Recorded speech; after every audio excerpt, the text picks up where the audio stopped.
Ok, bonjour à toutes et tous. Merci beaucoup au SJBM pour l'invitation. Digital Lab, c'est plutôt l'opportunité de discuter d'innovation technologique en biologie. Je voudrais souligner les efforts qui sont faits notamment par les sociétés nationales et l'IFCC pour les porter, et la division Emerging Technology de l'IFCC. Sky is the limit. Il n'y en a pas, puisque vous voyez les premiers déploiements des premiers modules pour aller sur Mars sont en phase de test actuellement. Sky is the limit. Je voudrais remercier sincèrement le SJBM parce que je n'aurais jamais imaginé, en étant enfant, partager une session avec mon frère. Donc merci du fond du cœur. Je ne pouvais pas venir sans casserole. Je voulais vous dire qu'il était aussi ambivalent en tant que supporter du Paris FC, du Racing Club de Lens, qu'on a le plaisir de l'accueillir à Bruxelles. Merci aussi au SJBM de faire cette session dans la salle Bruxelles. Et quand on l'accueille à Bruxelles, je peux vous raconter de nombreuses expériences où il challenge notre Alexa, notre Google Box, et c'est remarquable. Quand on l'accueille à Bruxelles, il se retrouve dans un environnement qui est un environnement malheureusement propice aux risques cardiométaboliques. C'est pour la partie prévention et certainement l'intervention suivante. Et c'est pour moi l'occasion de vous présenter John Doe. John Doe est un Bruxellois. Il a l'air triste. Il pourrait être triste. On a une date anniversaire sombre pour notre pays. Il y a 3 ans, 22 mars, c'était les attentats que tout le monde connaît. John est plutôt triste parce que malheureusement, il a été diagnostiqué avec un diabète de type 2 et il est en plus avec un mauvais pronostic de développement d'une insuffisance cardiaque. Alors, je ne vais pas rentrer dans les détails du risque et des chiffres monstrueux associés au diabète et à l'insuffisance cardiaque. En termes de rappel, pour l'Union européenne, les coûts associés aux maladies cardiovasculaires, c'est plus de 210 milliards d'euros. Et l'insuffisance cardiaque à travers le monde, c'est 26 millions d'individus qui sont concernés. Et donc j'essayais de réfléchir un petit peu aux innovations technologiques qui allaient toucher le parcours de John dans ses contacts avec le labo et les soignants, en réfléchissant, en me promenant dans Bruxelles. Et suite à la présentation de mon petit frère, je ne pouvais pas débuter par autre chose que l'intelligence artificielle ou les outils de machine learning. Je vous présente des outils ou une présentation, un article récent du Mass à Boston. Comment le machine learning, on est dans le cas de figure pour les plus spécialisés, machine learning supervisé, fonction kernel, donc on entraîne les algorithmes et puis on le met sur des jeux de données réels. Comment ces outils de machine learning, pour John, vont prévenir de dépister une erreur d'étiquetage? Aide à l'identitovigilance. On prend le panel de biochimie, on regarde par rapport aux antécédents, et vous le voyez, par rapport à un analyte seul ou par rapport à la régression logistique ou aux outils de delta check, le machine learning apporte une valeur ajoutée en termes d'air sous la courbe, et donc on a un tracking d'erreurs pré-analytiques qui peut être amélioré par ces outils de SVM. John a un mauvais pronostic, c'est certain. Vous avez peut-être vu passer cette publi à partir des données de l'étude MESA. Il y a un sous-groupe là aussi qui sert de corps de validation, qui est une étude belge avec la KU Leuven. Et à l'arrivée, par ces algorithmes de machine learning supervisés, ce que l'on s'aperçoit, c'est la performance impressionnante sur des hard points qui sont l'insuffisance cardiaque et l'infarctus du myocarde, c'est la courbe bleue, dans la prédiction du risque par ces outils de machine learning quand on compare à l'algorithme traditionnel de l'American Heart. Donc on a une valeur ajoutée au traitement des données qui sont déjà collectées. Et c'est encore plus intéressant quand on voit aussi ce que l'algorithme fait dans le choix de traitement. Donc dans le conseil basé sur l'estimation du risque précédemment démontré, et il va orienter de manière plus juste, après révision des dossiers, sur la décision d'instaurer ou pas un traitement à base de statine. Et donc, le machine learning est en train d'arriver dans nos pratiques pré-analytiques, dans l'aide à la décision. Et si je continue la réflexion et ma visite dans Bruxelles, vous êtes les bienvenus et je vous invite à échanger avec les nombreux internes et assistants belges qui sont présents dans la salle. Ils vous feront un plaisir de vous faire la promenade BD dans Bruxelles. John est aussi un habitant d'une cité connectée.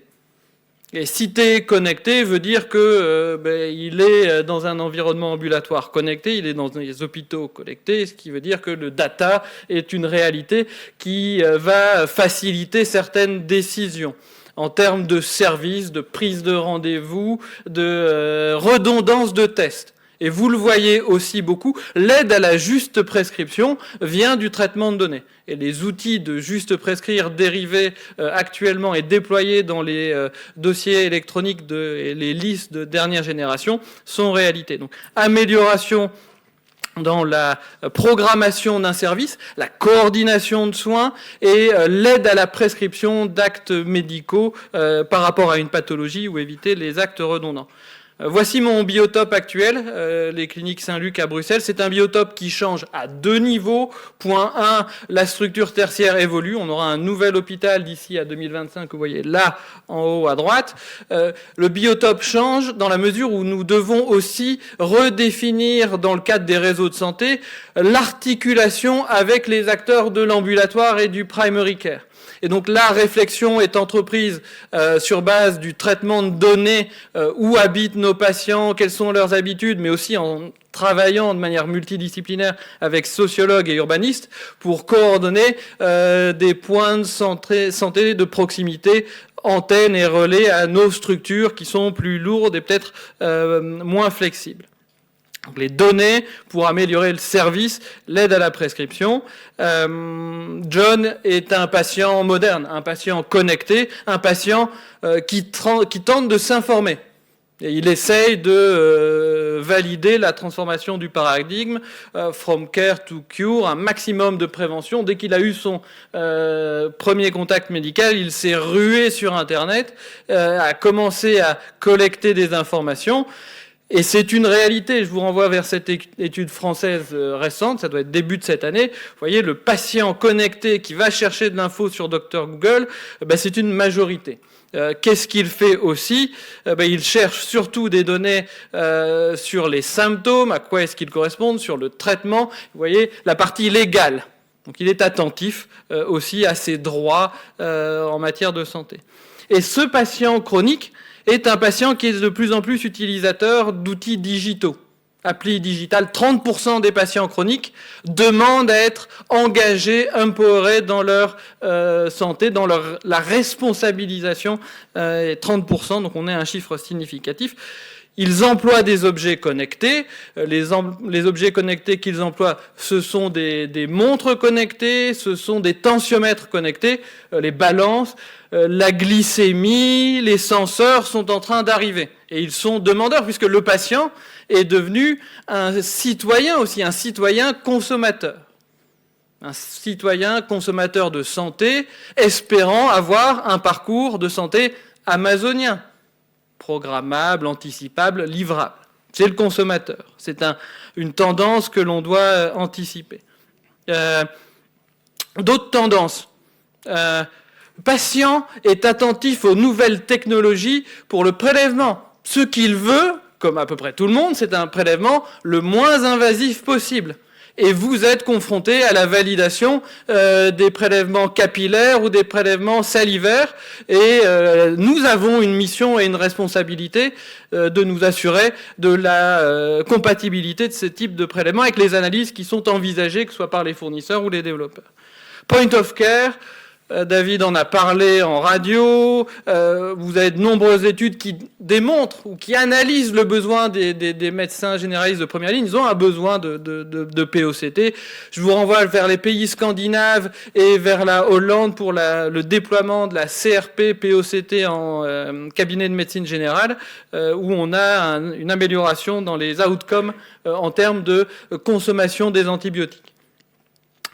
John a un risque d'insuffisance cardiaque, une réalité de terrain qui nous est demandée par les infirmiers libéraux ou ambulatoires dans l'hospitalisation à domicile, le HAD.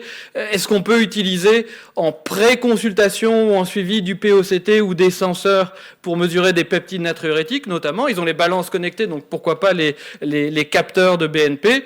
Est-ce que c'est valide ou non? Et on a pu commencer à jouer avec, ça se documente dans la littérature. C'est là aussi extrêmement important pour répondre à cette demande d'être présent, de les accompagner, de valider et de certifier les performances des instruments, leurs limites, parce qu'il y en a, et puis derrière de les conscientiser, c'est ce que les Scandinaves ont décrit dans SCUP, pour que vous puissiez avoir une transition en dehors des labos, des outils portables. Assurez-vous de la compétence, de la formation des acteurs et du respect du passage des contrôles de qualité. Et donc, il faut une démarche multidisciplinaire. C'est ce que les Scandinaves et les Hollandais promeuvent dans la partie POCT ambulatoire.